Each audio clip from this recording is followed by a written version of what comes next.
Hey social fam, it's your girl Kay. Welcome back to the channel where we dive into the latest celebrity news and TV show recaps. After the headlines, we wrap it all up with real talk and mindful takeaways. Be sure to subscribe, like, comment, and share. Now let's get into it. Alright y'all, so let's get into this Love Marriage Huntsville Season 9, Episode 6 recap. It starts off with Tisha running back in to talk to Nell. First off, let's just say that it looks as though production clearly made her come back into the restaurant or the coffee shop to speak to Nell, which I'm happy because she always, as we know, has a habit of rah, rah, rah and storming out. Tisha always has all this energy for everybody else, but not for Marcel. And with this scene in particular, I don't understand why it was so hard for her to even apologize to Nell for overstepping her boundary when it came to Chris. She got all in Chris's face, demanding him to clarify about why he alluded to the fact that the Scotts have women sign NDAs to cover up their infidelity. I don't get the big deal. The men already spoke about it. Girl, what's next? What's wrong? I wish she would stop playing with Nell and creating a fake beef. Nell is not her enemy. I think they've made that clear since day one.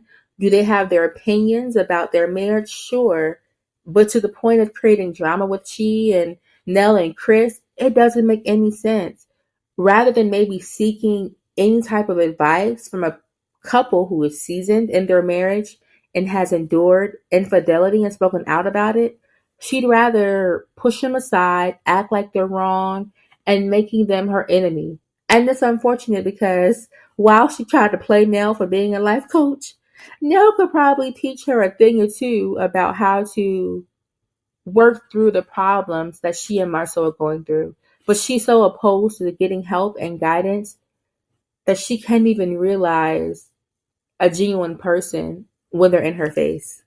Now, the next scene opened up with Kimmy and Maurice talking in their office about, it almost seems like it's about everybody else but them, right? So this time, the focus was Monster. Her advising Maurice to invest more of his energy into Monster and what Monster likes to do. Mind you, we've never found out who Maurice was hanging out with the night of DUI. Oh, but my bad. In this same scene, he actually mentioned he was talking to friends at 3 a.m. after leaving Black with Kimmy. If it was that simple, why wouldn't they mention that last season?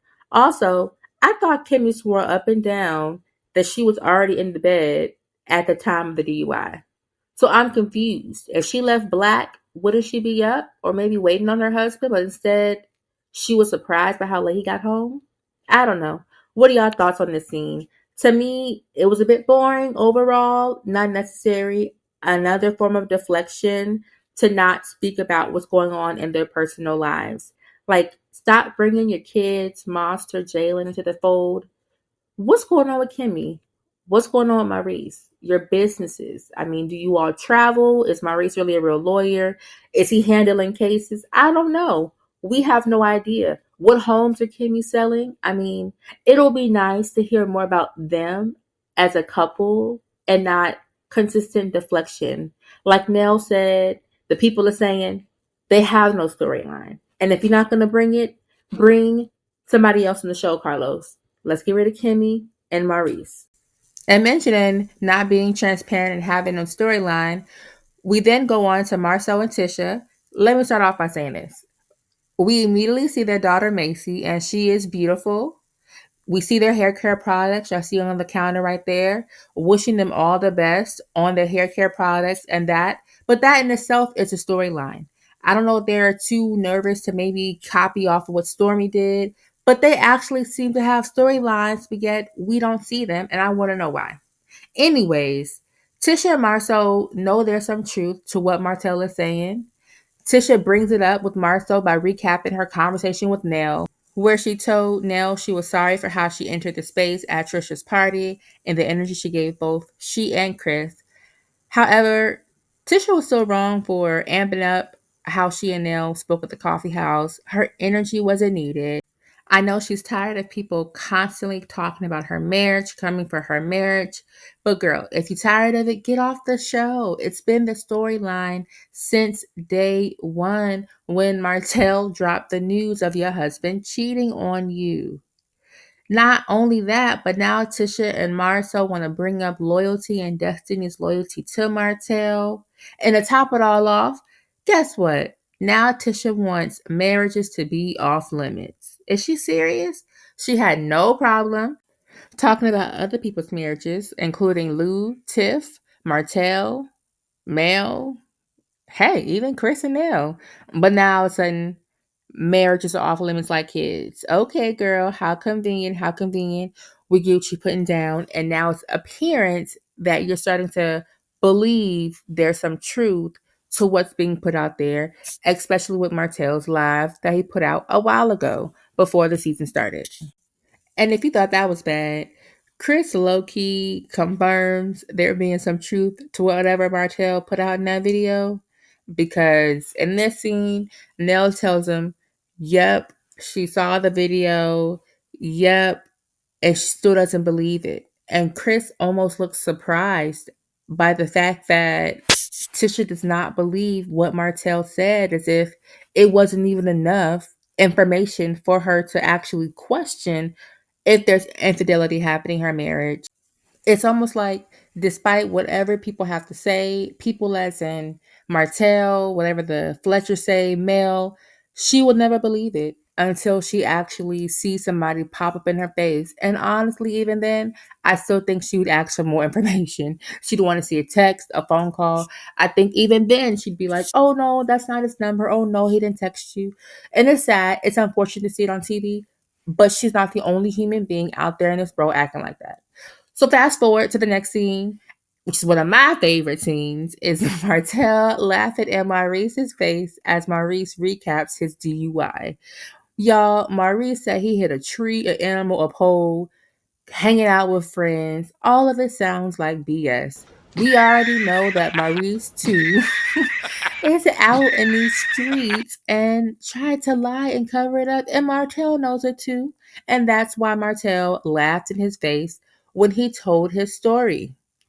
The one thing that irks me the most about the deflection that the Scott brothers have with Marceau, I'm sorry, y'all, with Martell in this episode is now they're really doing damage control. It's clear that Martell knows something about the Scott brothers. His story hasn't wavered since day one about his cheating escapades, because we know he's a cheater, but also what he's done with the Scott brothers. I mean, they've all partied together, they cheated together, and now they're trying to do damage control by painting a picture that Martell is having like a mental breakdown, mental issues, and now they're so worried about his mental stability. Only because he's now sharing more details about their cheating. Marceau and Maurice are gaslighting, trying to fix their image. And what makes it worse is now Kimmy is hopping in with their narrative by acting like, oh, Martell could be the good guy. And even Maurice said it. Martell could be nice, the nicest guy you ever know. But what? Y'all seen Martell act a fool on his TV screen when it came to his divorce, and now all of a sudden he's now no longer the good guy. We saw him not being the good guy, and you were cool with it. But now because he's calling y'all out on the problems that y'all are having in your own personal lives, now he's a problem. Now he's a problem because he's not letting up on the truth about the Scott brothers and the show. They no longer have a distraction. They don't have mail. They don't have whoever else they want to use to deflect off of their personal issues. Martell has clearly kept his foot on their necks. And guess what? He is not letting up until whatever truth comes out, comes out. The problem is the Scott brothers don't want it to come out. They want to keep it hidden. Their wives, Kimmy and Tisha, want to continue to act oblivious to it. Now, I don't think Kimmy is that oblivious. I personally do think Kimmy knows something about it, what's going on.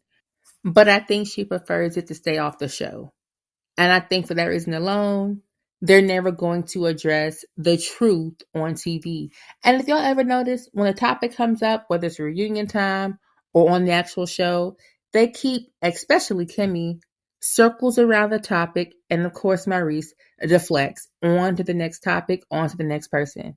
So you already know she knows something. I can't speak for Tisha because clearly she really wants evidence that she may never receive. But Kimmy is in the loop, and she's made it very apparent in the episodes. The episode ended with those three talking, Marcel, Maurice, and Kimmy, but that's not it for this recap. Let's head on over to the social shift, where we flip the gossip into a life lesson or healing insight, because what? We can all learn a lesson, even from celebrity gossip or TV recaps and personalities. So, from this episode, we could take away accountability and truth. Imagine if just Maurice and Marcel came out and said, you know what, yep, I cheated. Guess what, y'all? We wouldn't even have a storyline. We wouldn't even be here right now. That could be a good thing, honestly, when you think about it, because we're tired of the same storyline of the cheating allegations. So, accountability begins where the lies end. You can hide behind falsehoods for years, build walls of denials, distractions, and silence, but the truth has a way of rising. Whether whispered or shouted, it always comes to light. Releasing the truth isn't just about exposure, it's about liberation. It's the first step toward healing, growth, and real freedom. Because there is no peace without